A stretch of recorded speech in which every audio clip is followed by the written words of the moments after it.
عامل صرت شنتايات العيد فيها حلويات مشان نحتفل. نعاد عليكم بالصحة والسلامة. ان شاء الله كل سنه وانتم سالمين. حبيت هاي الفكره كتير، شفتها على اليوتيوب وحبيت ترجمها. طبعا الشغلات الحلوه بناخذها والشغلات الما حلوه ما بناخذها. هي الكاسه اللي بنشرب فيها نحن بالمي، كرتون، وبعدين بنكبها بنرميها. فانا حبيت اني اشتريها واجربها مثل ما عملوا. شايفين هذا الاطار الرفيع؟ هذا الاطار الرفيع عم نحاول نحن نقصه نعمله شنتاية ايد الشنطه يلي الصره يلي راح تمسك الضيافه. انا حبيت اعمل هذا الشكل كرمال انه اعمل جو للعيد وتحضيرات. حطيت البسكوته وحطيت الشوكولا وحطيت الراحه بالفستق وحطيت هلا هيك ملبس، وهيك هلا رح نزلها. طبعا انا اللي قصيتها رح احطها في البدايه مشان ما نعتاز خرازه. ما في حاجه حتى للخرازه لان الكرتونه بيجي سميك شوي، بس منتنيناها الطرف الاول مع الطرف الثاني وبنمسكها من الطرفين. هيك بتصير عنا شنطه العيد، سرة الضيافة. أنا هيك كتير حبيت هالفكرة، إنه واحد يتفنن بضيافة العيد، فهي فكرة كتير حلوة. وشكرا إلك يا وجد. مبسوطة؟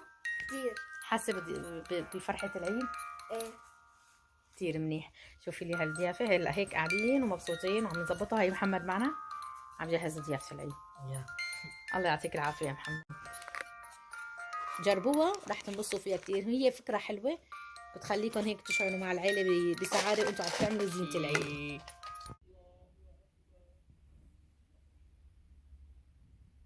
هي تحضيرات العيد. خلصنا هدول السرر، سرة العيد. القهوة المرة إلا دور كبير بالعيد، مكانها محفوظ، وراح أشوف تجهيزات كتير حلوة أول نهار العيد إن شاء الله بإذن الله. طبعا نحن حتى لو كنا متضايقين زعلانين بسبب الزلزال، بسبب أي شيء، لازم الإنسان دائما يعظم شعائر الله سبحانه وتعالى. إن شاء الله كل سنة وأنتم سالمين، ورب العالمين هو أحد وأكرم على العباد يا رب. والله يصبر قلوب الناس المجروحة، والله يرحم كل الأموات يا رب. الله يرحم كل الأموات اللي راحوا شهداء. يرحمنا يا رب، يرحمنا لما إلى مصر. طبعا تجهيزات العيد كتيرة إن شاء الله. هيك بمناسبة إنه نحن العيد والغربة اللي نحن فيها، بالعادة نحن أبوي سام بحب يجمع كل رفقاته وحبايبه أكيد كرمال العيد يجتمعوا في مكان واحد. فالحمد لله وإن شاء الله رح أعمل اجتماع للسيدات أكيد، وإن شاء الله ننبسط فيهم كلياتهم يا رب. إن شاء الله كل سنة وأنتم سالمين يا رب. أكيد ما بيجي إلا المحب والغالي، والله يجمعنا بالناس الطيبين يا رب اللي فيهم خير إلنا وفيها، وإلهم مننا خير إن شاء الله يا رب.